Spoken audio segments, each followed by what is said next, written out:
Donc, le cours est à la mémoire de Shalom ben Rosa Zichrono Livracha. Donc, nous avions vu la fois dernière le deuxième chapitre donc, de Shmuel Bet. On avait vu que ce chapitre est composé en vérité de deux histoires véritablement séparées. Le découpage en chapitres n'est pas nécessairement pertinent, bien que il est tout à fait intéressant de comparer justement ces deux paragraphes. Il faut même rajouter, on ne l'avait pas fait la fois dernière, même rajouter un verset du chapitre suivant pour finir l'histoire véritablement. On va y revenir, c'est juste un verset de conclusion. Donc, sur ce point-là également, le découpage n'est pas intéressant. Donc, on a un premier paragraphe qui est assez court, qui est l'histoire de David avec les hommes de Yavesh Gilad. David devient roi de Hebron. Et on a vu que pour devenir roi de Hebron, il a d'abord demandé à Dieu, et on a essayé d'expliquer qu'effectivement, pour David, il n'y a rien d'évident qu'une fois que Shaoul est mort, bien que la royauté lui revienne de manière nécessaire et obligatoire. Bien au contraire, il le fait avec beaucoup d'hésitation, il demande l'autorisation à Dieu, et effectivement, Hachem lui dit que c'est que à Hebron.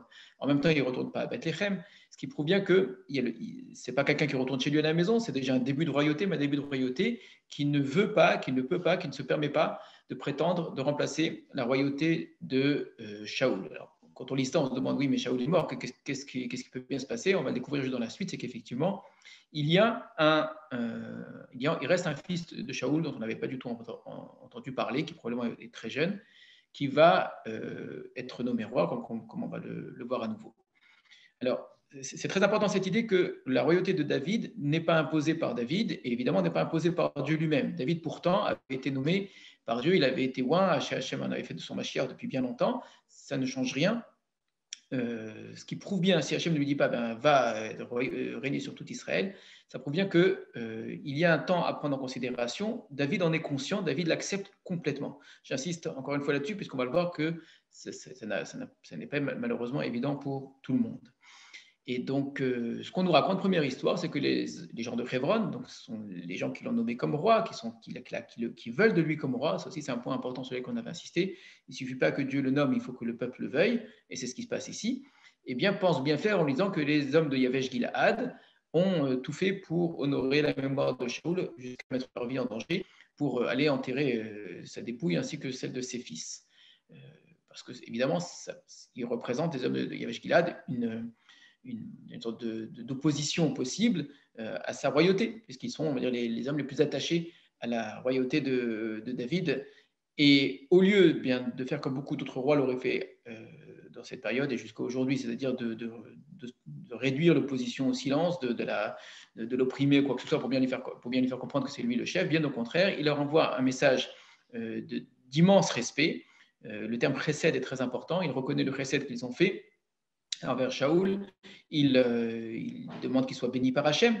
Alors évidemment, je ne pense pas du tout qu'il ne faut pas l'admettre, hein. Bien au contraire, il y a une dimension politique à ce que fait Shaoul, c'est une forme de diplomatie, une autre façon de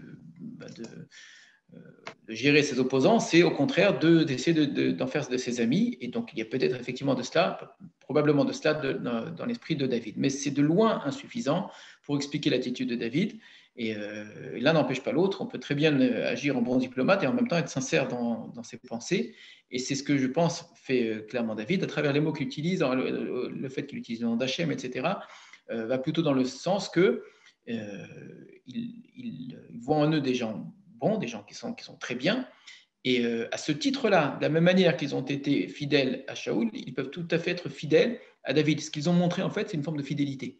Et quelqu'un qui trahit son premier maître trahira aussi son deuxième. Et ça, c'est une erreur que font beaucoup de politiciens, beaucoup d'hommes qui cherchent des alliances, en croyant attirer à eux des traîtres. De l'autre camp, en attirant quelqu'un qui est un traître, le fait qu'il ait été très traître pourra être une deuxième fois. Donc, c'est quelqu'un qui ne sait pas respecter nécessairement les promesses qu'il a tenues ou qui ne sait pas être reconnaissant vers le bien qui lui a été fait. Donc, s'il n'a pas été une fois, il ne sera pas nécessairement une deuxième fois. Donc, s'entourer de traîtres, ce n'est pas nécessairement quelque chose de bon. L'histoire l'a très souvent montré. Le Tanakh également montre un très grand nombre d'exemples de ce type-là. À l'inverse, quelqu'un qui a été fidèle, donc c'est un homme qui est évidemment un opposant très fort contre David, a priori, puisqu'il a été fidèle à Shaoul, mais en même temps, une fois que Shaoul est mort, si cet homme comprend que maintenant la royauté a changé de camp et que David sera tout aussi bon avec eux, ils montreront la même fidélité envers David. Donc le texte insiste beaucoup là-dessus parce que dans les histoires qui vont suivre, on va se retrouver plusieurs fois dans une situation dans laquelle on aura fortement l'impression, nous peut-être moins parce que nous sommes les lecteurs du texte, et donc on est une sorte de lecteur omniscient qui sait vraiment ce qui se passe, hein, mais qu'on se place à l'époque, l'époque où ça s'est produit, mais même dans les années qui ont suivi, les générations qui ont suivi. Hein, il va y avoir plusieurs épisodes qui pourront être interprétés comme étant une forme d'attitude, on pourrait dire, de duplicité de la part de David, qui d'une part montrerait une sorte d'amitié, de reconnaissance, de fidélité à Shaoul, qui pourtant l'a poursuivi à mort, hein, mais malgré tout, David qui a toujours été celui qu'on a connu très respectueux envers Shaoul et envers sa descendance. Donc Shaoul montre ça, mais de l'autre côté, on va avoir des attaques très fortes contre la descendance de Shaoul de la part du camp de David. Alors évidemment, nous qui lisons le texte, on voit bien que ça vient du camp de David. La question, c'est est-ce que ça ne vient pas de David lui-même? Aujourd'hui, vous avez les réseaux sociaux. À l'époque, vous avez d'autres formes de réseaux sociaux, mais qui exactement de la même manière, les gens interprètent, les gens parlent, les gens racontent, etc. Surtout que dans la façon de penser dans l'Antiquité, et malheureusement, ça n'a pas beaucoup changé, je le répète encore une fois, on a du mal à imaginer qu'un chef, un homme d'État, un général, montre autant de bonté, autant de sincérité, et au contraire, on imagine qu'il est comme tous les autres et qu'en fait, la seule chose qu'il recherche, c'est le pouvoir, et quand il montre qu'il est gentil, en fait, c'est faux, et que le véritable homme qui se cache derrière, qu'est-ce qui se cache vraiment derrière lui? Et c'est ce qui risque de se produire. Donc le texte que nous allons lire à partir de maintenant va nous raconter pour dire sans censure, j'insiste, hein, parce qu'il ne faut pas oublier que le texte du Tanakh était les textes aussi historiques de l'époque, qui racontaient l'histoire de la dynastie de David, et donc pourrait très bien servir une cause de défense de la dynastie de David à tout prix, en cachant toutes les choses qui pourraient être négatives, regrettables, etc. Or, ça n'est pas du tout le cas. Donc, on va clairement raconter des événements qui sont des tâches, on pourrait dire, du début de cette royauté qui est encore en train de s'établir, puisque David, encore une fois, n'est pas roi d'Israël pour l'instant. Il y a des tâches graves, hein, des crimes qui vont être commis, et qu'on pourrait très bien considérer que ce soit David qui en est l'auteur ou le commanditaire. Le texte va nous raconter ces crimes-là, il ne va pas les cacher, mais en remettant en même temps les choses à la place, en disant qui en est véritablement l'auteur, et ça va nous montrer un aspect auquel on ne pense pas, parce qu'on a une image complètement idéalisée, naïve et fausse de la royauté en Israël et de la royauté de David et de Shlomo en particulier. En vérité, on va se rendre compte à quel point la royauté de David va être difficile à mettre en place. D'abord parce qu'il existe une royauté qui est encore là, qui est celle de la dynastie de Shaoul, donc c'est une sorte d'opposition extérieure, mais plus encore, et même beaucoup plus encore, d'une manière beaucoup plus violente et beaucoup plus difficile, les difficultés que va connaître David dans sa royauté sont internes, sa garde rapprochée, sa famille proche, et plus tard, ce sera ses propres fils. Et les problèmes que cela va poser sont de loin bien plus difficiles que ceux que vont lui poser maintenant la famille en tout cas les descendants de Shaoul. Alors, on a raconté donc le premier épisode. David devient roi à Hébron, pas encore d'Israël, sur l'ordre d'Hachem, et il montre envers les gens de Yavesh Gilad qui étaient fidèles à Shaoul un très grand respect et une bénédiction. Juste après, on nous raconte une histoire qui est celle justement de la mise en place, vraiment parallèle, on pourrait presque dire, de la manière qu'il y a David qui devient roi à Hébron, il y a Avner ben Ner qui place, si vous voulez, Ish-Boshet, le fils de Shaoul, et qui va le nommer comme roi. Or, on voit très bien dans le texte que tous les verbes d'action sont attribués à Avner ben Ner. C'est lui qui fait passer Ish-Boshet, qui le fait traverser le Jourdain, qui l'amène à Machanaïm, que l'homme fort, en fait, c'est Avner ben Ner. Avner ben Ner est tellement fort qu'en vérité, on pourrait très bien imaginer qu'il prenne lui-même la royauté. Il est le général d'armée, il est un homme reconnu par tous, il a toujours été fidèle, et il a en face de lui il est difficile de donner un âge, mais ici pour l'instant, mais un homme qui semble-t-il est très faible, à tel point qu'il n'a jamais été nommé parmi les fils de Shaoul, puisque les fils de Shaoul étaient nommés comme des soldats, il n'a jamais été soldat. C'est un homme d'une très très grande, on va dire un homme très fragile, peut-être très faible. Ça ne veut pas dire que c'est un homme mauvais, pas du tout. C'est peut-être quelqu'un de très bien d'ailleurs, mais qui n'a pas la poigne, qui n'a pas peut-être des qualités pour régner. Avner, malgré tout, là encore une fois, avec une immense fidélité envers son maître qui était Shaoul, nomme nomme Ishboshet comme roi d'Israël. On l'a vu également dans le texte, la manière dont cette royauté est mise en place, ce n'est pas une véritable royauté sur l'ensemble du territoire, c'est territoire après territoire, et on comprend bien qu'en vérité, c'est quelque chose qui peut-être est assez fort de l'autre côté du Jourdain, ce qui prouve à quel point c'est non seulement décentralisé, mais là c'est même désaxé, puisqu'on est en dehors du véritable territoire d'Israël, et que sur le territoire même d'Israël, sa royauté est plus, on va dire, de principe, hein, qu'en réalité, puisque ce sont les Philistins qui dominent une grande partie de la région. Eh bien, cette royauté qu'Abner met en place est une royauté qui va durer un certain temps, et on va assister à une rencontre entre les hommes, on aimerait dire de David, mais ils ne sont pas présentés comme ça, les hommes de Yoav et les hommes d'Avner. Et là aussi, on ne les présente pas comme les hommes d'Ishboshet. C'est-à-dire que de la même manière qu'on a eu un parallèle dans le texte entre David et Ishboshet, les deux royautés qui se mettent en place, on a aussi un parallèle qui se fait entre les deux généraux. Et autant Avner est un homme très fort qui décide de tout, autant on imagine que du côté de David, ça n'est pas le cas. Que David, c'est lui l'homme fort. Et plusieurs fois, il a dû presque se battre avec ses propres hommes. Et bien là aussi, le parallèle est intéressant, puisqu'on voit que Yoav prend des initiatives, prend des décisions sans en avertir aucunement David, et que d'une certaine manière, alors que David est vivant et que David, ça n'est véritablement pas une sorte de roi fantoche, eh bien au contraire, eh bien, malgré tout, on voit que Yoav se croit également un homme fort, ce qui fait que les deux généraux vont se retrouver l'un face à l'autre avec leurs hommes. On a rappelé tout le contexte qui précédait, que l'un poursuivait l'autre pendant très longtemps et voulait le tuer, l'autre se sont évités, etc. Et que là, c'est la première fois qu'ils se rencontrent. Et de manière assez étonnante, ou peut-être pas d'ailleurs, peut-être que c'est bien, c'est très bien comme cela, ils proposent en fait de jouer, qu'il y ait une sorte de jeu entre eux, comme dans une arène, avec Yakumu Aneharim et Sachaku Lefanenu, que les jeunes gens se lèvent et qu'ils s'amusent devant nous. Or, ça se termine par une hécatombe, tous meurent. On va y avoir donc 12 de chaque, c'est-à-dire 24 morts sur le champ, suivi ensuite d'une véritable guerre entre les hommes de Yoav et les hommes d'Avner. Quelque chose qui est terrible. C'est Avner qui a le premier lancé le défi d'une certaine façon. On peut y penser qu'il était peut-être honnête au départ, qu'il s'agissait d'un jeu, mais il y avait tellement de haine passée, de frustration, d'un côté d'avoir été poursuivi, de l'autre côté de ne pas avoir pu attraper ceux qu'on a toujours poursuivis, que cette violence est sortie avec, encore une fois, l'idée qu'il y a derrière qui sera le roi d'Israël. Alors que ni Ishboshet ni David n'ont cherché à aucun moment à se confronter l'un à l'autre ou à confronter leurs hommes.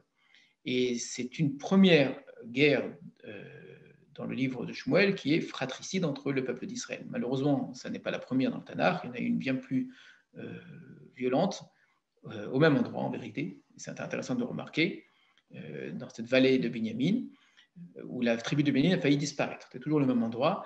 Je ne sais pas si aujourd'hui on aura le temps, mais c'est intéressant de s'arrêter sur cet endroit précisément, dès que j'en ai l'occasion, enfin, peut-être pas à chaque fois, mais plusieurs fois quand j'en ai l'occasion, j'essaie de vous replacer les choses dans leur géographie et dans leur contexte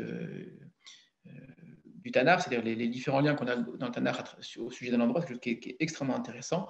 Les lieux sont chargés de différents sens à travers les époques, comme on est habitué à le voir à travers les mots du texte. Donc l'endroit qui s'appelle Geva, la Brecha de Givon, etc., renvoie à différents autres endroits dans le Tanakh. Et bien c'est là que, comme c'était le cas à la fin de la période des Shoftim, que commence une guerre fratricide entre le peuple d'Israël.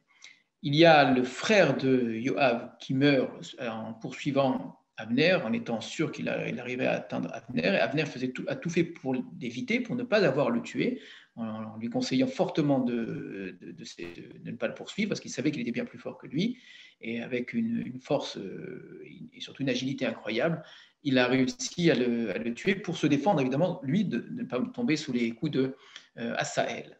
Et la guerre va finalement s'arrêter, parce qu'il y a quand même, et c'est la grande différence qu'il y a avec la fin du livre des Shoftim, très grande différence, la guerre va s'arrêter parce que très vite, d'une certaine façon, il y a une prise de conscience des deux côtés que s'ils sont en train de, c'est une guerre entre frères et qu'il n'y a rien de bien, c'est l'expression qui est utilisée, il n'y a rien de bien qui va en sortir et que tout le monde sera perdant finalement.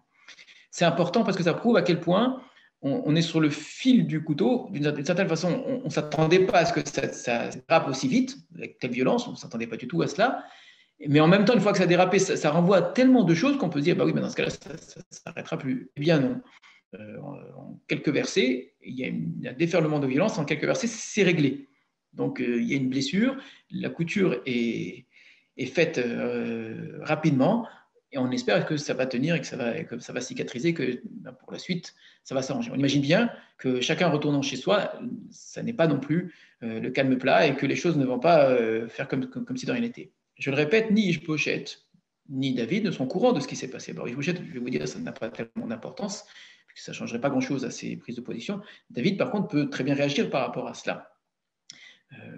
De fait, on voit à quel point Yoav et ses frères prennent une place considérable dans, dans l'armée de David, mais en général dans la place que va prendre la royauté de David en Israël. Ça va être vrai durant tout le livre et encore au début du livre de Mélachim, à quel point c'est important. Cette famille, parce que c'est la famille, ce sont les cousins directs de David, cette famille de David va jouer un rôle très important dans l'histoire, un rôle positif parfois, très souvent d'ailleurs, hein, très positif. Ce sont de grands héros, des hommes très courageux qui vont être de très bons combattants pour de nobles causes, mais parfois avec d'ailleurs pas simplement en combat militaire, mais de manière intellectuelle, dans la pensée, dans l'idée, ils vont parfois remettre David sur le bon chemin, ou en tout cas essayer de l'empêcher de faire des erreurs de manière tout à fait juste. Parfois, au contraire, ils vont être une cause de déviance très grave et souvent très violente dans le peuple d'Israël. Ça permet peut-être, là ça va peut-être un peu loin, hein, mais ça permet peut-être d'un peu plus entrer dans la personnalité de David lui-même. Je vais peut-être un peu vite ici en conclusion, hein, et on ne peut pas comparer les uns aux autres, mais généralement dans le Tanakh, ou si vous voulez dans l'Antiquité également, un personnage est très marqué par la famille à laquelle il appartient, ou dans l'autre sens. Et les gens généralement s'établissent dans certaines postures, et certaines familles correspondent à certaines images. On a une image de la famille de Shaoul qui est très effacée depuis le départ. Shaoul lui-même, une image on va dire assez disciplinée, ordonnée, avec une certaine forme de discipline, avec une certaine forme d'étiquette, comme ça, respecter une certaine forme de noblesse, de tendresse, d'attitude, de bonté envers les gens, à moins que malheureusement il y ait une folie qui fasse que Shaoul fasse n'importe quoi, tout simplement. Mais on pourrait dire le côté naturel de la famille de Shaoul est un côté qui serait plutôt porté vers une attitude de don à l'autre, de respect de l'autre, etc. On a un sentiment, je vais dire presque inverse, si c'est chesed chez Shaoul, il y a un sentiment de digne, de force, de puissance, de violence, qui peut être très utile, hein, de fierté, de courage, alors qu'on a une immense humilité chez Shaoul. Bien, cette fierté, presque parfois même de présomption, hein, un orgueil même déplacé, dans la famille de David, et pourquoi pas chez David lui-même. Rappelez-vous comment est-ce qu'il parlait à Shaoul, s'agissant de Goliath, la manière dont il racontait ses exploits quand il avait attrapé le lion et le loup, et qu'il, sans aucune peur, il allait tuer Goliath, alors que c'était un tout petit jeune. Il faut entendre que ce n'est pas particulier à David, c'est l'ensemble de sa famille, comment son grand frère avait parlé envers lui, et après on va voir comment c'est ses cousins, etc. Donc ça vient de Yehuda, il y a quelque chose de très fort là-dedans, qui peut être très utile, très important, évidemment, qui peut faire de lui un homme fort et qui en même temps est très dangereux. Maintenant, je fais très attention, je veux dire, à ne pas réduire David à cela, parce qu'on connaît le David qui est celui qui a écrit Télim, qui est un homme qui, à l'inverse, a su ressembler à Shaoul, s'attacher à Shaoul, s'attacher aux qualités de Shaoul et se faire aimer et par Shaoul, et par Michal, et par Jonathan, etc. On revient sur un thème qu'on avait déjà développé précédemment. David est un personnage très complexe qui possède des qualités très opposées les unes aux autres.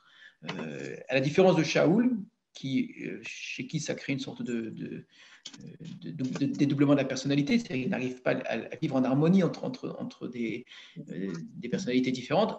Ce n'est pas du tout le cas chez David. David, c'est un homme qui vit en harmonie avec des personnalités, en tout cas des qualités qui pour d'autres personnes sont incompatibles. C'est un homme d'une immense finesse, d'une immense profondeur, d'une immense intelligence, d'une poésie, etc. Et qui peut être un combattant farouche et extraordinaire. D'accord ? Il y a tout ça chez David, et ça s'entend très fortement quand vous découvrez qui est sa famille, qui sont les hommes les plus proches. Alors, on va faire un petit détour un peu géographique, et je crois que c'est utile. Beaucoup d'archéologues aujourd'hui, certains archéologues pensent avoir trouvé la fameuse Brecha de Givon, puisque l'endroit de Givon, on le connaît plus ou moins, la région de Givon, c'est la région qui est au nord de Jérusalem. Ça n'est pas du tout le Givat Shaul de Yerushalayim, ça c'est juste un nom qui a été emprunté.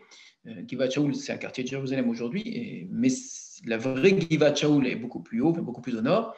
Et la Giva de Binyamin, la Giva, c'est la colline, et en même temps, souvent, ça renvoie à la vallée qui est au pied de cette colline. Ça se trouve un petit peu au nord, donc c'est la fin du territoire de Binyamin.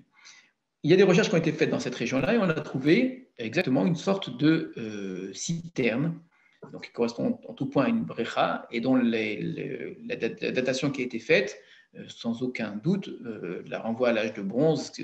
Encore une fois, ce sont des termes qui m'amusent, parce que l'âge de bronze, sont des termes historiques qui correspondent plus à l'Europe, correspond en tout cas très bien à cet âge, à cette époque-là de David et de Shaoul. N'ayant rien trouvé de comparable dans un périmètre assez proche, il y a de très fortes raisons de penser que c'est l'endroit de la brecha de Shaoul. Je vais vous la montrer dans le texte. Alors, un instant, je vous fais le partage.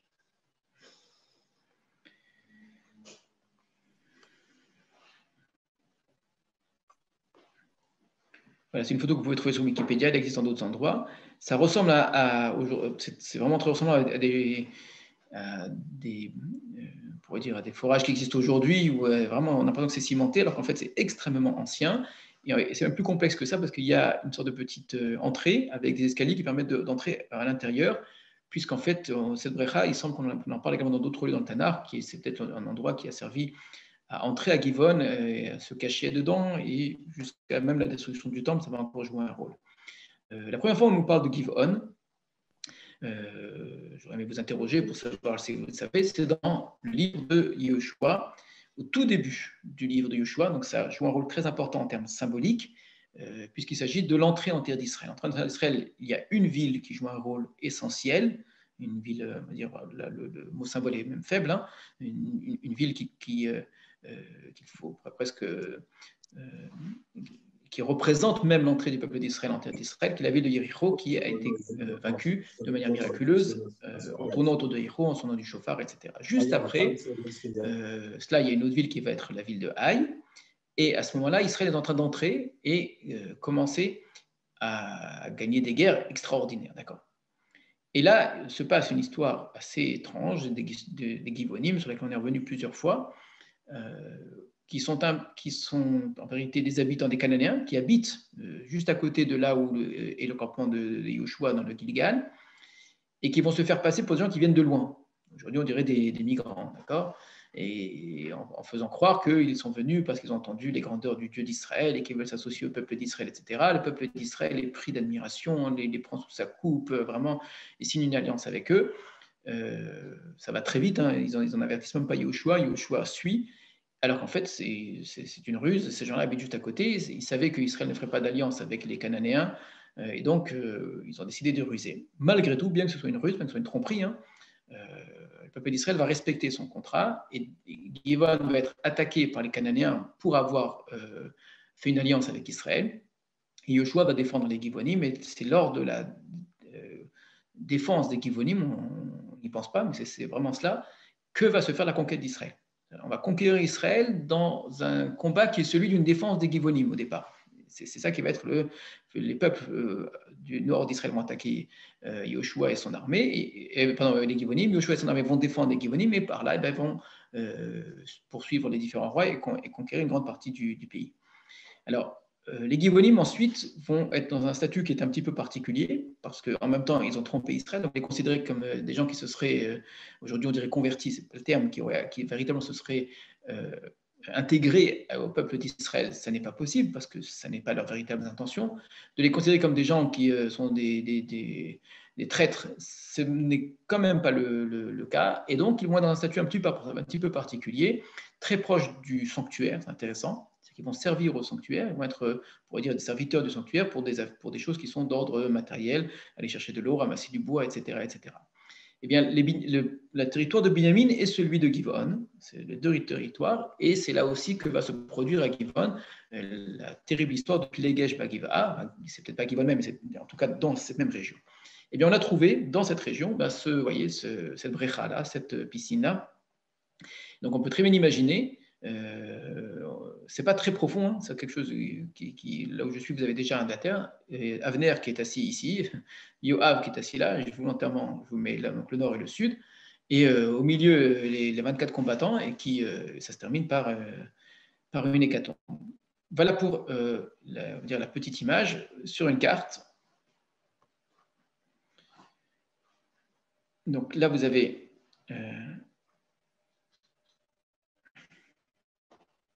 vous voyez bien la vallée, avec Givon au centre, ici, qui est sur une petite colline dans la vallée. C'est pour ça que je dis, c'est un peu embêtant, est-ce qu'on traduit vallée ou est-ce qu'on traduit colline. Le mot Giva, c'est une colline normalement, mais c'est une colline ici qui se trouve dans une grande vallée, avec des montagnes de chaque côté.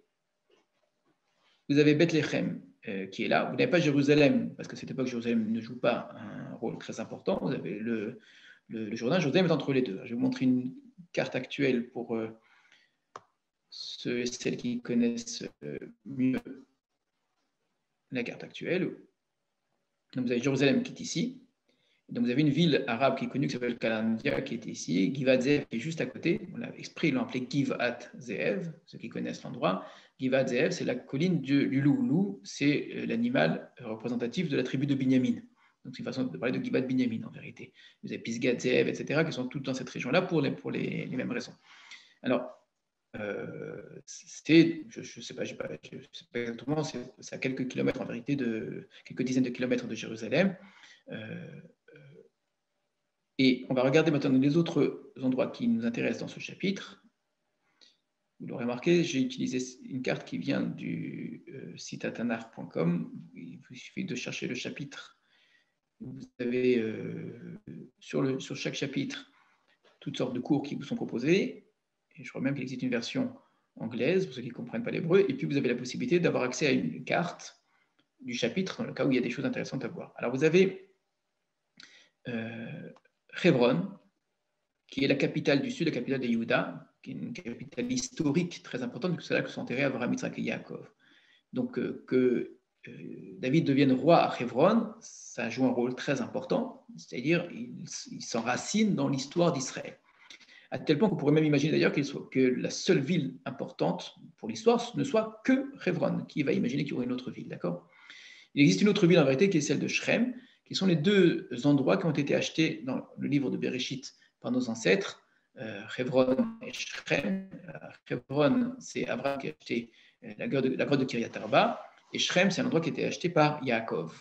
Donc voilà les deux endroits qui ont été acquis et donc qui pourraient très bien jouer un rôle important. Personne n'imagine qu'en fait c'est une autre ville qui est pas tout à fait au milieu, mais qui est centrale par rapport aux deux, qui est la ville de Jérusalem. C'est David qui va la choisir plus tard.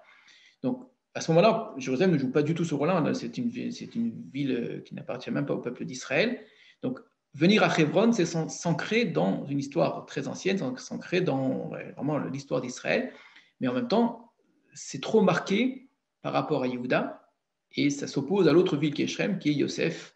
Donc, Léa contre Rachel, ça empêche d'avoir une sorte d'unification. Il faudrait sortir justement de cette opposition Rachel et Léa, unifier les deux, et ça va être le génie de David de choisir la ville de Jérusalem. Vous avez d'autres endroits qui sont notés, parce qu'on en aura besoin pour la suite du chapitre, Carmel, etc. Donc, ne nous intéresse pas pour l'instant. Je vais vous montrer par contre Machanaïm, là où se trouve Ishboshet. Voilà.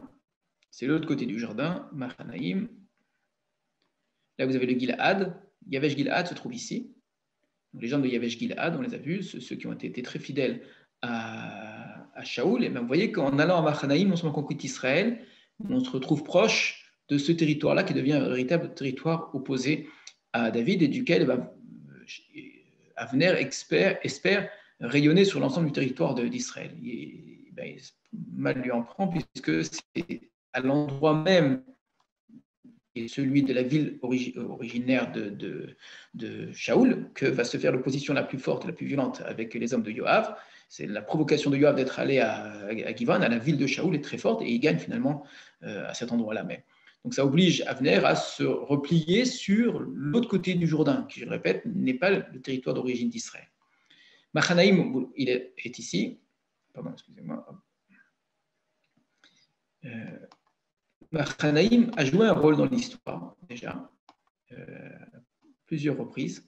L'endroit le plus connu, c'est la raison pour laquelle il porte le nom de Machanaïm. Vous voyez, vous avez ici le Jourdain qui coule, et là vous avez un petit ruisseau qui se jette ensuite dans le Jourdain. Ce petit ruisseau s'appelle le Yabok. Exactement. Donc c'est une vallée assez serrée par rapport aux autres. C'est à cet endroit-là que s'est faite la rencontre entre Yaakov et Esav, et Yaakov va prendre le nom d'Israël. Juste avant, donc en traversant le fameux Yabok, et c'est là que la rencontre avec l'homme également s'est faite et laquelle il s'est battu durant la nuit. Pourquoi l'endroit s'appelle Machanaïm? Parce que juste avant, quand il avait quitté Lavan, il venait du nord, il a rencontré deux troupes d'anges, deux campements d'anges, et il a appelé donc l'endroit Machanaïm. Le Haïm, c'est la forme du doublé en hébreu. Donc, Machanaïm, la traduction, c'est deux campements. Mais on découvre en fait dans la suite de l'histoire que ce n'est pas juste deux campements d'anges, c'est que son propre campement est composé de deux campements, puisqu'il va le dire lui-même qu'aujourd'hui il a deux campements, il va séparer son camp en deux. C'est à la fois les deux campements d'anges et les deux campements de Yaakov. Donc ça représente un Yaakov, Israël, qui sort de chez Lavan victorieux, alors que ça n'était pas évident, qui sort de chez Esav victorieux, qui va vers la terre d'Israël, c'est quelque chose de très fort. Hein. Et ça renvoie également donc là à une sorte d'origine du peuple d'Israël. Une autre origine d'Israël, mais évidemment qui est beaucoup plus faible, moins marquante, et d'ailleurs on n'y pense pas toujours, par rapport à celle de Hebron où sont enterrés Abraham, Yitzhak et Yaakov. Mais si c'est par ici en tout cas que Yaakov a pris le nom d'Israël et qu'il est revenu vers la terre d'Israël, ça prouve à quel point c'est significatif. Mon livre de Shoftim a été repris, mais c'est vraiment pas du tout louable. On retrouve là-bas également Machanaïm avec plusieurs autres endroits de la région, avec certains Shoftim qui sont des villages, des villes qui ne vont pas nécessairement bien se comporter. Donc on voit bien que Machanaïm ne va pas jouer un rôle nécessairement positif dans la suite de l'histoire du peuple. Alors, pourquoi il y a d'autres endroits qui vous sont marqués? Je reviens vers le sud surtout, parce que voilà.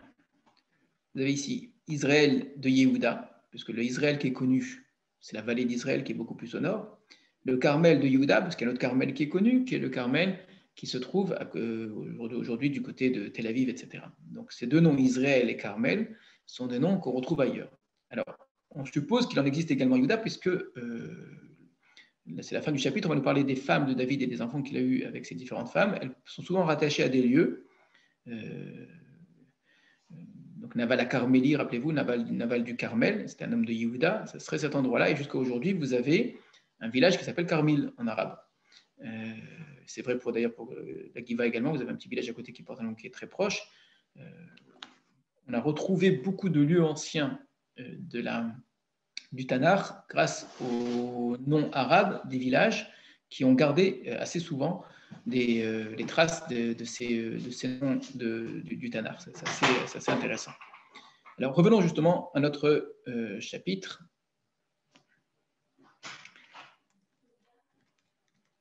Voilà. Donc, ça s'est terminé donc, par la mort de Hassel, on avait dit, qui avait été enterré à Bethléem, donc dans le tombeau de ses pères. Et Yoav et ses hommes, pendant toute la nuit, sont retournés, et c'est au matin, donc dès que la lumière s'est faite, qu'ils sont arrivés à Hebron. Le chapitre s'arrête là, de manière un peu grotesque. Il faut juste ajouter un seul verset, c'est tout. Voilà. Et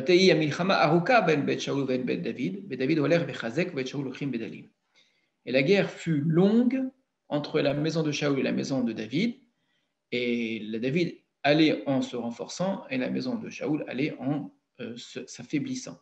Donc, cette guerre s'est arrêtée là, eh bien, je veux dire, est-ce que la cicatrice va prendre ou pas?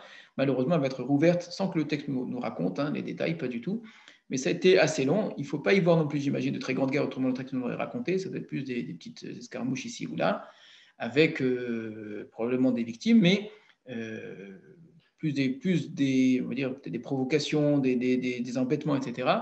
Et la maison de Shaoul, évidemment, n'a pas tenu face à celle de David. Voilà où s'arrête ce chapitre, qui nous montre donc à la fois comment David a montré de l'honneur envers la maison de Shaoul à travers les hommes de Yavesh Gilad, mais comment en même temps, eh bien, sa famille, son entourage, eh bien, prennent des positions, s'agrandissent face à une royauté qui, en vérité, par nature, est faible. Il ne s'agit pas ici de prendre la place d'un fort, c'est une royauté qui n'est pas en mesure d'être à la hauteur de la situation du peuple d'Israël à cette époque-là et de diriger le peuple. Elle n'a ni les hommes ni la possibilité. Ce qui va affaiblir cette royauté, on va le voir, c'est aussi des problèmes internes, comme ça va être le cas pour la royauté de David, mais que la royauté de David va réussir à surmonter malgré tout. Ici, vous allez voir, ça va être assez terrible. Comme vous pouvez presque se l'imaginer, le supposer en tout cas, la place que prend Avner est une place problématique. En étant l'homme fort qui décide de faire d'Ish-Boshet le roi, etc., donc il est un homme extrêmement important, et ben, ça le met dans une position assez indélicate parce qu'on pourra très bien imaginer, lui-même ou d'autres pourront imaginer qu'en fait, sa véritable intention, c'est de prendre la première place. C'est ce que nous allons voir. On va nous raconter dans quelques versets d'abord encore quelques éléments sur la royauté de David. Comme on l'a déjà fait plusieurs fois, on s'est arrêté un petit peu sur sa famille. Là aussi, le texte le fait juste pour un petit peu nous positionner dans la chronologie et placer quelques éléments qui pourront être utiles plus tard. Vaïvaldou les David Banim, Bechevron. David a eu des enfants à Hebron. Donc en plus des enfants qu'on nous avait déjà raconté plus haut qu'il avait eu avant d'être devenu roi à Hebron. Vaï Bechoro Amnon, son Bechor à Hebron et Amnon. Pourquoi le texte précise? D'abord pour faire distinction avec ceux qui étaient nés avant, mais également parce que dans l'esprit de beaucoup, David n'était pas encore roi, même s'il était destiné à l'être, alors que là il l'est déjà. Et on peut très bien imaginer qu'en termes de prétendants à la royauté future, et c'est là la vraie question quand on nous parle des fils de David, eh bien celui qui est né de David roi à Hebron serait peut-être plus prétendant que d'autres. Il va naître la Achinoam israélite, Achinoam d'Israël. Alors c'est là-dessus qu'il y a discuté. Est-ce que c'est l'Israël connu qui se trouve au nord d'Israël, donc ce serait avec une femme du nord d'Israël, ou une Israël de Yehuda? Là-dessus il y a des différents avis. Je vous ai montré en tout cas l'Israël qui est possible du côté de Yehuda.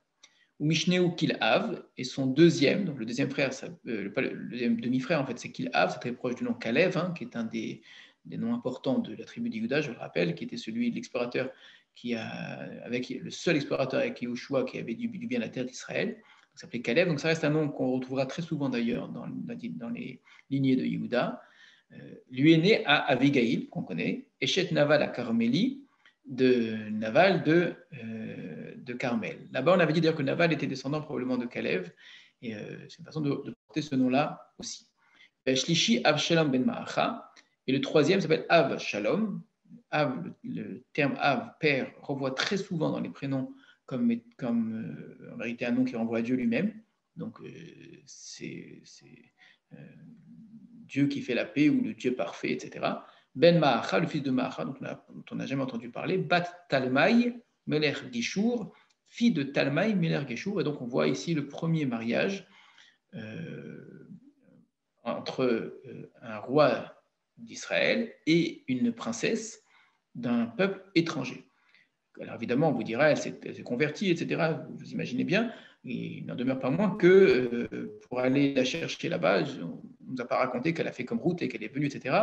Il faut penser qu'il y a probablement ici, comme ça se faisait de manière tout à fait naturelle, et puis vraiment c'est tout à fait normal, une forme d'alliance diplomatique entre David et le Géchouri, le peuple de Géchour, qui peut être sur une base politique, mais également, pourquoi pas, sur une base religieuse. C'est normal à l'époque, parce que si on s'allie, c'est que nos dieux s'allient, et que le peuple d'Israël n'ayant qu'un seul et unique Dieu, on voit mal comment il pourrait s'allier à d'autres dieux. Donc, on peut très bien supposer qu'il y a une véritable volonté, on pourrait dire, de s'affilier à David ou de s'attacher même à la foi de David.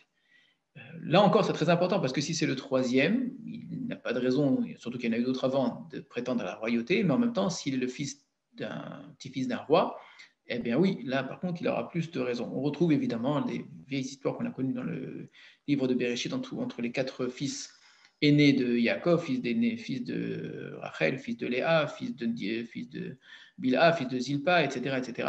C'est évidemment l'objet de très grandes tensions futures. Ve'arevi est le quatrième, Adonia ben Chagit, Adonia, fils de Chagit, Adonia, Dieu c'est le Seigneur.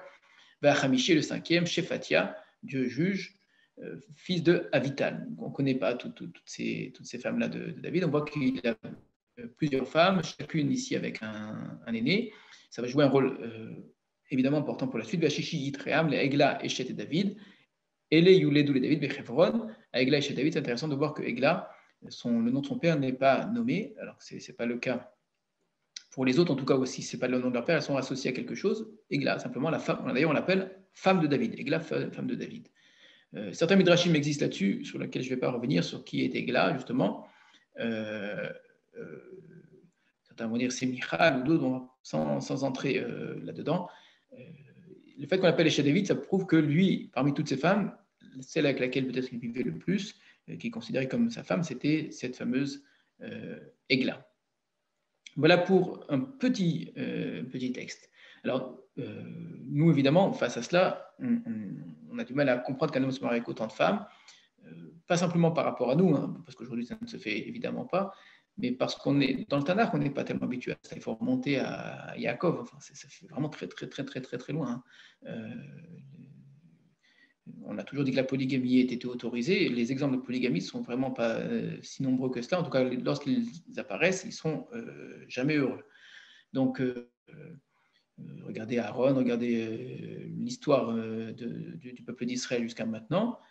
On a eu des exemples de polygamie chez certains juges, et donc c'est toujours des hommes qui ont des rôles importants, ou bien des problèmes de stérilité. On savait que, par exemple, le livre de Shmuel lui-même a commencé par une polygamie avec Elkanah qui avait 2 femmes, mais là-bas, c'était lié, semble-t-il, à la stérilité de Hannah. Autrement, ça a une dimension politique. C'est une forme de souveraineté. Ce sont des alliances qui sont nouées avec soit des chefs de la région, des chefs de tribu, ou même, dans le cas de David, avec un autre peuple.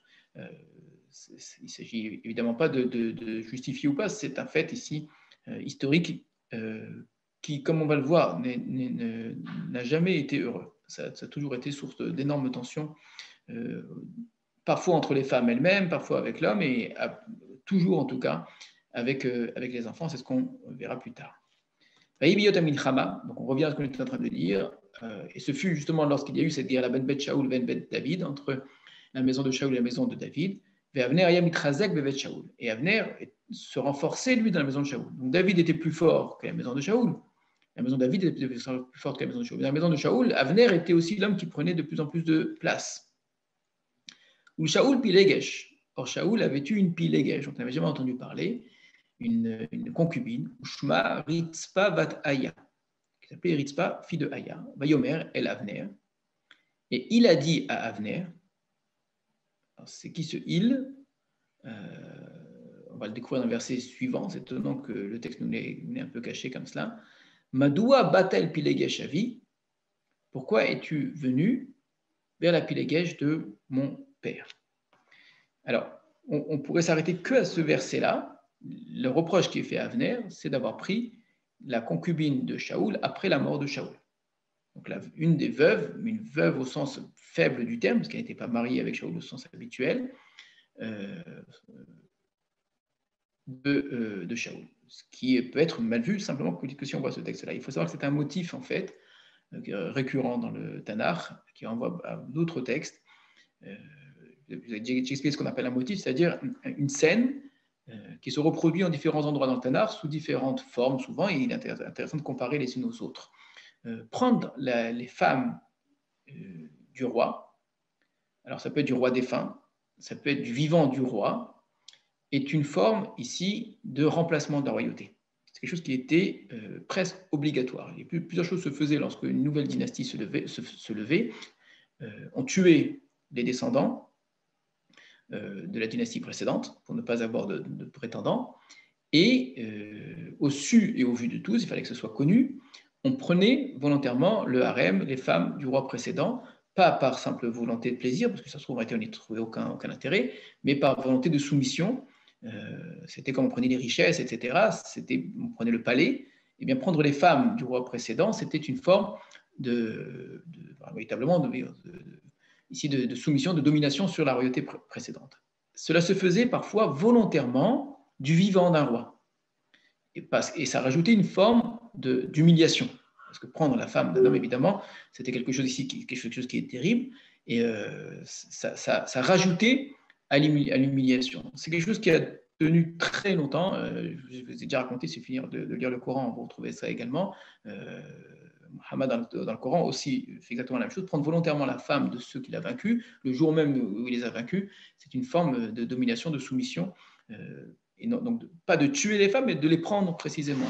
Alors, ça renvoie en vérité à un motif récurrent dans l'histoire. Ça va se reproduire dans l'histoire d'Israël. Ça va se reproduire dans le livre même, avec David lui-même d'ailleurs. C'est une des histoires les plus terribles, les plus insupportables à lire, qu'on verra plus tard avec un de ses propres fils.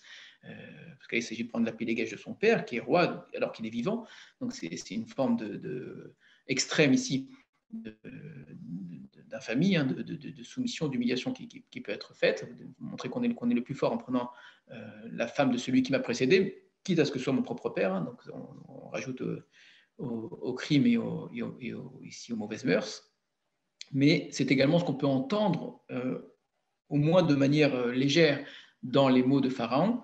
Tous les garçons, vous les jetterez à l'eau, et toutes les filles, vous les ferez vivre. Vous les ferez vivre. Il y a l'idée ici de vouloir prendre les femmes. Il ne s'agit pas encore, c'est pas comparable, parce qu'il ne s'agit pas de prendre la femme de quelqu'un qui a été un roi, un chef.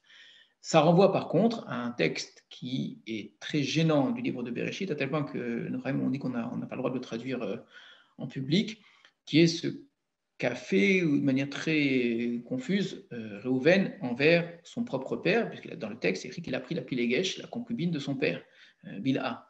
Alors le Midrash tout de suite vient à la rescousse de Réhouven en disant non, il a juste changé de place le lit, etc. C'est pas ce qui est écrit dans le texte. Dans le texte, c'est écrit là, écrit qu'il a pris la concubine de son père, son père est encore vivant, après la mort de Rachel.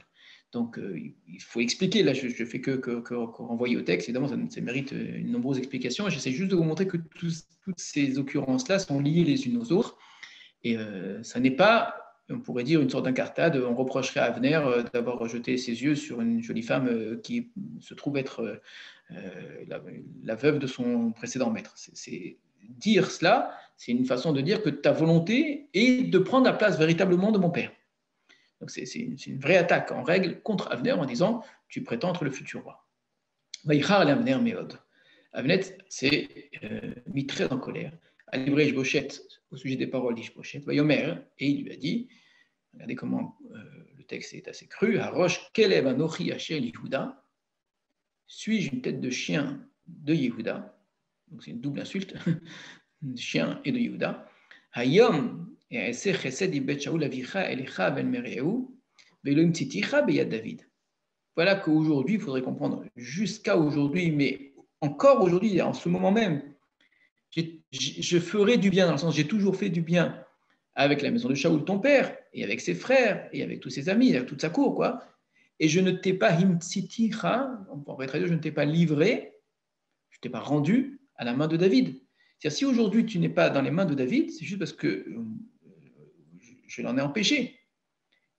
Encore une fois, il faut comprendre David, pas nécessairement David lui, mais tout le monde qui entoure David, c'est-à-dire si tu existes en tant que roi, si Shaoul a encore un nom, et c'est de ça dont il s'agit, c'est pas par rapport à Ishboshet, mais c'est par rapport à Shaoul que Avner l'a fait, c'est parce que j'en ai voulu ainsi, que j'ai tout fait pour ça.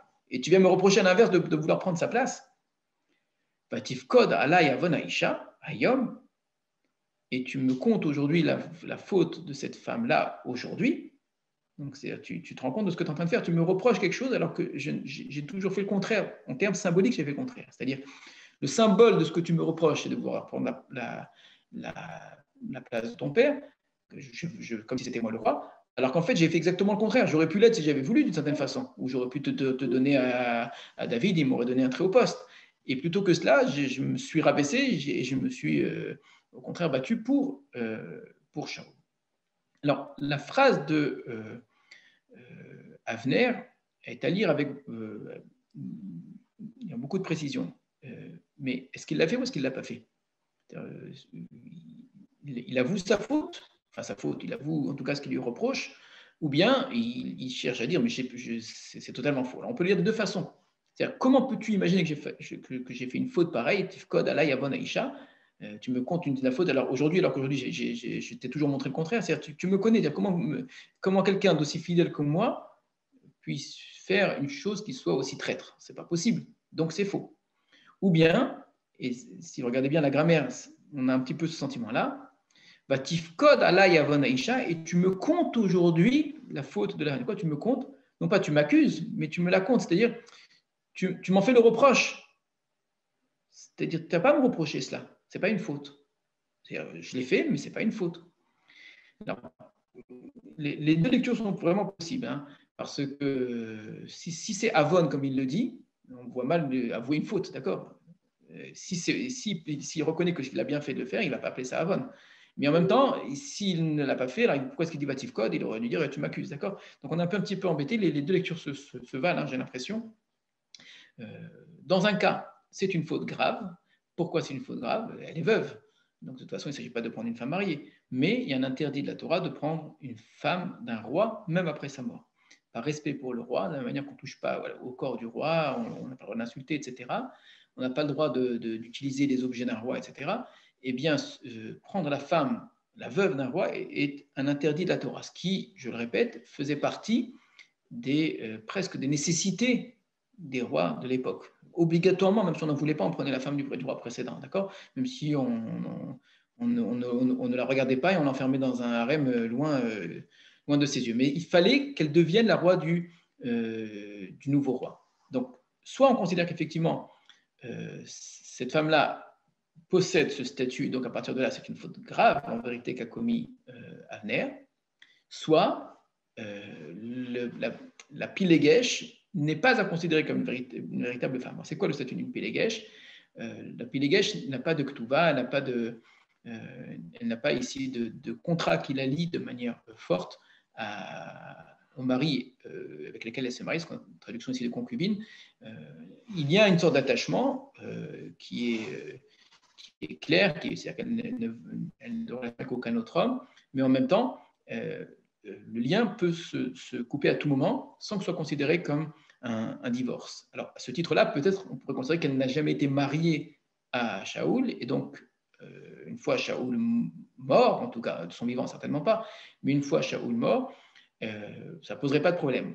De la manière que Rouven a pensé ça, peut-être, puisqu'elle n'était que Pilégash, sauf que du moment de l'époque de Rouven, c'était du vivant de Yaakov. Hein.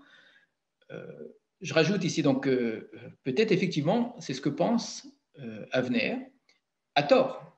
Il a peut-être pensé ça, mais qu'en vérité, une Pilegesh, c'est quelque chose qui reste un interdit, mais ça n'était en tout cas pas son intention. Ça qui est important, c'est que prendre la Pilegesh de Shaoul, même si c'est une faute, ça n'est pas une velléité ici de remplacement de la royauté de Shaoul, ce n'était pas du tout son intention. Voilà pour l'épisode lui-même. Alors, qu'est-ce que signifie cet épisode? C'est très important. C'est qu'il y a une tension très forte à l'intérieur du camp de Shaoul. Il y a un affaiblissement de l'extérieur, il est sous les coups de la maison de David, d'accord? Mais à l'intérieur même, il y a une forme de tension très forte. On va presque aller retrouver, bien que ce soit lointain, mais une sorte de petite trace de cette jalousie, de cette paranoïa qu'avait Shaoul envers David.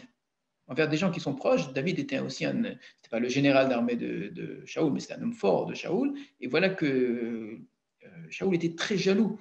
Les gens faibles, qui doivent malgré tout avoir des postes importants, ont beaucoup de mal avec ceux qui sont leurs subordonnés, mais qui sont plus forts qu'eux. Parce qu'ils ont le sentiment qu'à tout moment, ils vont leur prendre leur place, et donc c'est un peu difficile. Et au lieu d'avoir confiance en Avner, et en écoutant ses conseils, et en essayant de prendre un peu l'exemple et en essayant de prendre plus de force comme Avner aurait attendu l'Ishbosheth, c'est l'inverse. Et on voit dans cet homme fort un ennemi plutôt qu'un ami, un adversaire plutôt qu'une aide.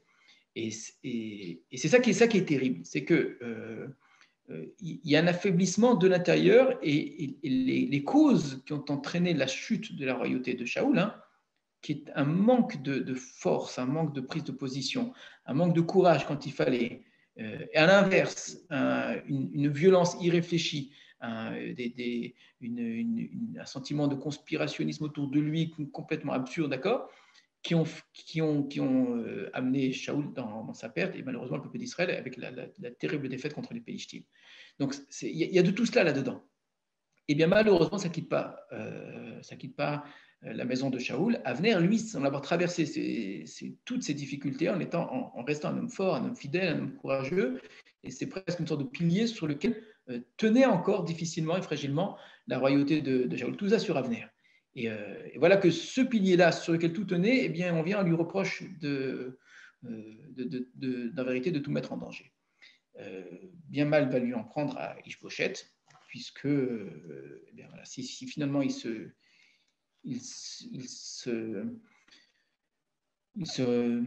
met à dos l'homme sur lequel il pouvait le plus avoir confiance, eh bien, c'est l'ensemble de sa dynastie qui va sombrer. Avner continue à parler, que Dieu fasse ainsi à Avner et qu'ainsi lui rajoute-t-il, une expression courante dans le Tanakh où quelqu'un jure.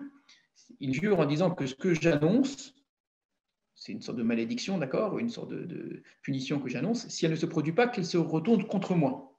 Donc c'est tellement vrai ce que je pense, que je demande que si je ne le fais pas, que Hachem le fasse à moi et qu'il le fasse à ma descendance et qu'il en rajoute même. D'accord, c'est une expression assez courante pour dire à quel point on est déterminé dans sa volonté de punition ou de vengeance, etc., ou d'action. Kikaasher nishba Hachem et David, kiken et eselo. Comme Hachem l'a juré à David, ainsi lui ferai-je. C'est-à-dire, qu'est-ce que Dieu a juré à David que Avner va maintenant faire?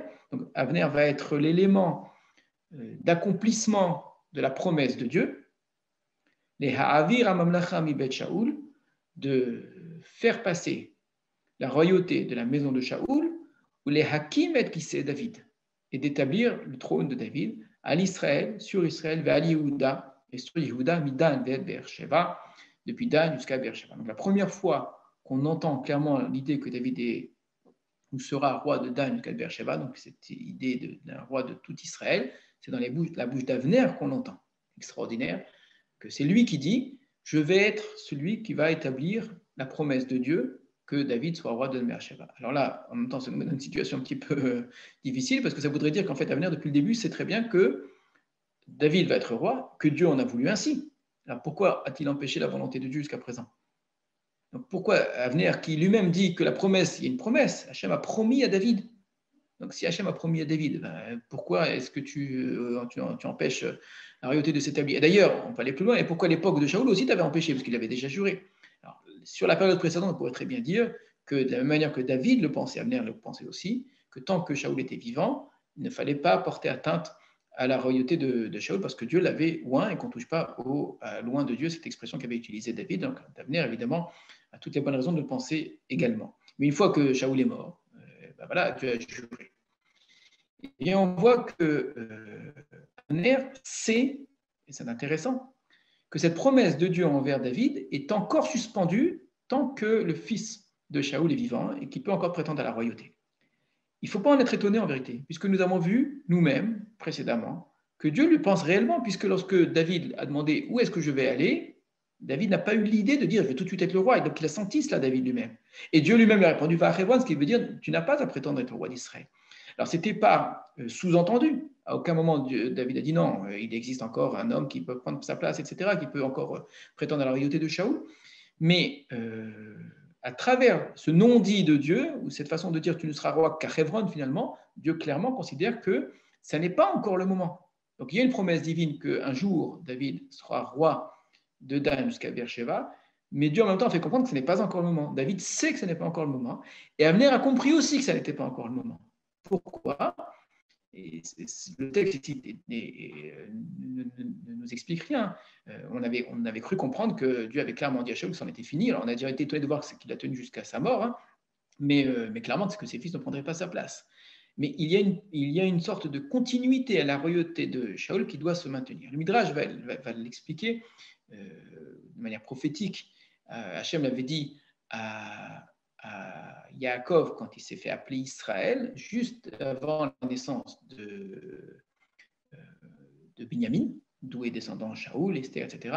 Mais la Chim Imecha Yetzeou, des rois naîtront de toi. Or, ces fils sont déjà nés. De quel roi? On applique ça à Binyamin, qu'au moins 2 rois, au moins un pluriel, viendront de Yaakov.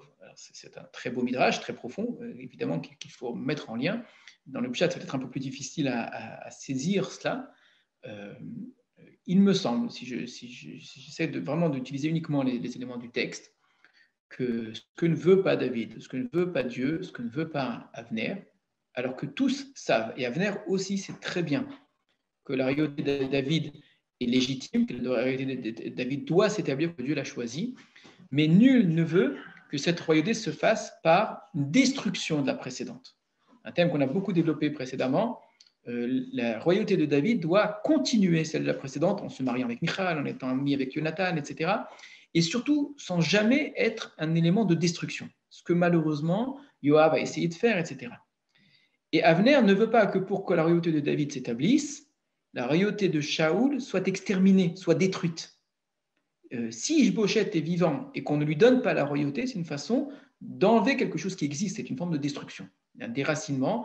Et ça n'est pas possible. Oui, mais en même temps, alors comment veux-tu que la royauté de David s'établisse, puisque Dieu l'a promis? Eh bien, ça, seul Dieu le sait, on verra bien. En tout cas, je ne veux pas être un élément de destruction. Ça peut paraître étrange en disant, mais ça ne sert à rien, de toute façon, c'est une royauté qui ne fonctionne pas et ça doit bien finir chez David. C'est très profond comme idée, qui est que, est-ce qu'on peut construire sur une destruction d'un frère? Il y a un autre midrash auquel on ne pense pas, peut-être qui est lié à cela. Vous savez que lorsque Yosef et Binyamin se sont vus, se sont embrassés, on a dit chacun sur le cou de l'autre, ils ont pleuré chacun sur le cou de l'autre. Le midrash va dire chacun a pleuré sur le Beth Amikdash de l'autre. Une très jolie image de Binyamin qui pleure et sur le cou duquel pleure Yosef. Ben, il va y avoir la ville de Jérusalem et le Beth Amikdash à Jérusalem. Et Yosef, chez lui, il va y avoir le Mishkan à Shiloh en particulier, et plusieurs endroits où le Mishkan va se trouver, va dans le territoire de Yosef. Pleurer sur le cou ici on voit au Beth Amikdash, on n'a pas le temps d'expliquer pourquoi le Beth Amikdash est représenté comme un cou, c'est ce qui relie le corps à la tête, hein, tout simplement. Eh bien, c'est pleurer sur la destruction du temple de l'autre et pas sur la destruction de son propre temple. Sauf que si je pleure pour la destruction du temple de l'autre, j'empêche mon temple à moi d'être construit. Et donc, ma personnalité propre, mon identité propre, la pensée que je représente, et chaque fils d'Israël ici a une pensée très forte, et le Beth Amikdash que je représente, avec toute sa vérité forte, qui doit un jour ou l'autre éclairer, rayonner, ne pourra jamais apparaître sur la scène de l'histoire si la place de l'autre existe encore. Donc j'ai besoin que l'autre disparaisse pour que moi j'apparaisse. Et pourtant, au lieu de se réjouir, ou en tout cas de se satisfaire de la disparition de l'autre, chacun pleure sur le Beth Amikdash de l'autre. Alors, comment le mien apparaîtra si l'autre existe, ce n'est pas mon problème, mais je ne prendrai jamais la place de l'autre. C'est une idée très, très, très profonde. Et j'ai le sentiment que c'est un petit peu ce qui se produit. On est face à une royauté en déliquescence, une très grande faiblesse, qui perd tout en termes géographiques, en termes militaires, en difficultés intérieures. Et pourtant, David ne cherche pas à en tirer profit. Il attend que ça disparaisse de par lui-même. Et c'est ce qui se passe, finalement. C'est ce que dit Avner ici. On dit, voilà, là, c'était le coup de trop. Qu'est-ce que tu veux? Et donc, Avner va décider de passer dans le camp de David. Sauf que ceux qui l'attendent en face, ce ne sont pas nécessairement des amis. La suite à la Bézat Hachem au prochain cours. À très bientôt à tous, à moins que vous ayez des questions.